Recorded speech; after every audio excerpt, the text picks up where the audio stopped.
Halo semuanya, kembali lagi di channel Raja Galba ya. Nah, apa yang terjadi jika Anda gagal bayar serentak di 6 pinjol yang ada DC lapangannya semua? Seperti Aku Laku, Kredit Pintar, My Home Credit, Indodana, Kredivo, Tunaiku gitu ya. Bagaimana jika DC lapangan ini datang bareng-bareng rame-rame ke rumah Anda atau satu persatu itu mulai berdatangan? Ya, Kredivo dengan Kredit Pintar datangnya barengan gitu ya. Payung Kredit, Indodana, Inkredivo, disusul Tunaiku barengan juga gitu ya. Nah, dia bilang begini, Galbay sejak tanggal 1 serentak, total semua di atas 10 juta.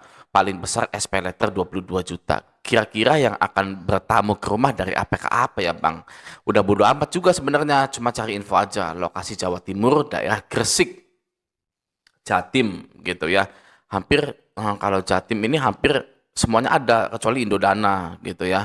Indodana, Kredit Pintar, Aku Laku itu kemungkinan tidak didatanginya ada ya. Kalau Home Kredit, Tunaiku itu pasti didatangi ya, bukan menakut-nakuti gitu ya. Nah, Kredivo ini 80% ya, 80% didatangi. Shopee tidak ada ya. Nah, sekarang bagi Anda yang galbay-galbay seperti ini, itu wajib menentukan dulu. Apakah Anda ini ingin menemui DC lapangan tersebut atau tidak? Ya, karena kalau Anda bingung mau menemui atau tidak, nantinya Anda akan terus-terusan ketakutan gitu ya. Mas mending putuskan dari sekarang. Saya tidak mau menemuinya semuanya gitu ya. Oke ya. Atau saya mau menemuinya semua sekarang gitu ya. Sampai berhenti, sampai penagihannya berhenti, sampai DC-nya nggak ada yang datang lagi gitu. Boleh, bagus.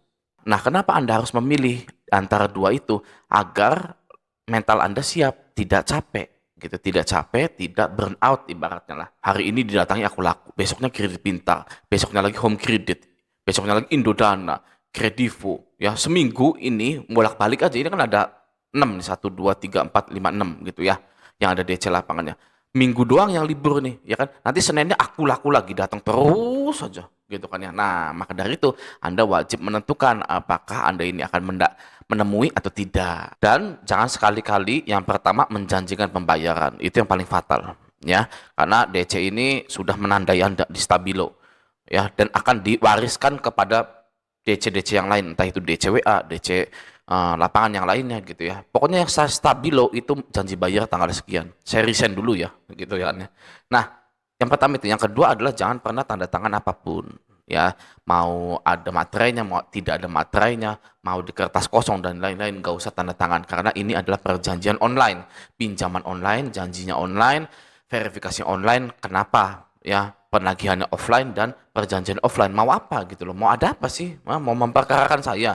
Ya kan? Kenapa DC-DC ini minta tanda tangan Anda gitu ya? Karena mau memperkarakan misalkan gitu ya. Ini sudah tanda tangan dan lain-lain gitu. Ini kuat hukumnya nih. Salah sendiri Anda tanda tangan gitu kan. Gitu. Oke ya. Yang pertama jangan menjanjikan pembayaran, yang kedua jangan tanda tangan, yang ketiga adalah jangan perpanjangan hutang Anda itu ya. Perpanjangan seminggu bayar 300.000 ya. Nanti DC-nya ke situ lagi bayar perpanjangan lagi 300.000. Itu tidak mengurangi pokok Anda. Ya, awas ditipu juga tuh sama DC-nya tuh. Bu, bayar perpanjangan ya 300.000, sini cash gitu ya. Padahal sih buat dia ditilep duitnya gitu ya, nggak nyampe ke pinjolnya sih gitu kan. Nanti Anda mau marah-marah juga, mau buktinya gimana gitu loh. Ya kan, mana notanya, mana nota resmi gitu kan ya, tidak ada.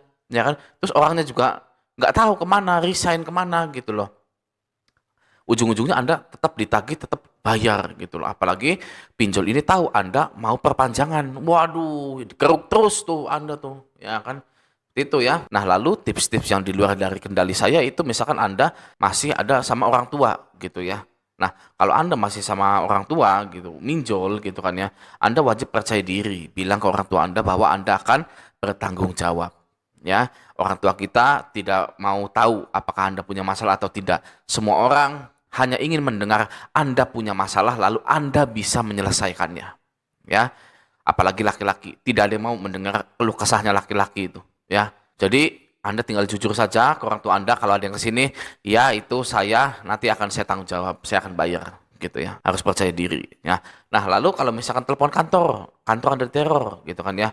Itu entah Anda mau ngedeketin orang yang nerima telepon di kantor atau enggak ya, semuanya itu akan berlalu guys, tidak akan selamanya. gitu ya. Nah, tapi karena ada aturan OJK yang menyatakan bahwa DC ini tidak boleh menelepon kantor, Anda sebaiknya laporkan saja kalau sampai Anda ini ditegur oleh kantor Anda bahwa ada yang nagih gitu ya. Anda lapor ke OJK, ini OJK kan nggak boleh ya nagih ke kantor itu, nagih ke kantor atau telepon ke kantor, kan hanya boleh ke yang bersangkutan saja. Ini pinjol ini telah telepon ke kantor atas nama saya, tolong diberitahu pinjolnya, diedukasi lagi atau dikasih sanksi. Ya, kalau masih telepon terus, saya marahin Anda. Ya, saya marah sebagai konsumen ini. Ya, OJK kerjanya apa? Gitu kan? Kalau bukan untuk melindungi konsumen, ya kan? Masa sudah mah ngizinin pinjol beredar di Indonesia, ribanya gede, untungnya gede, amplopnya gede, nggak mau ngelindungin konsumen gitu kan. Kita marahin aja, perlu dimarahin OJK itu, ya, biar sadar akan tanggung jawabnya. Nah, tambah lagi kita akan membahas ini ya, infonya bank bakal bener nggak ya? Ada pundi, ada kami, rupiah cepat, sama ada DC-nya nggak ya? Maksudnya gimana ini? Infonya bank bakal bener enggak ya? Bener apa ya? Bener apa ini? Gitu kan. Nah, dia di sini ditagih oleh ada pundi, ada kami, rupiah cepat. Kita lihat dulu di sini. Ya. Ini adalah ada kami, gitu ya.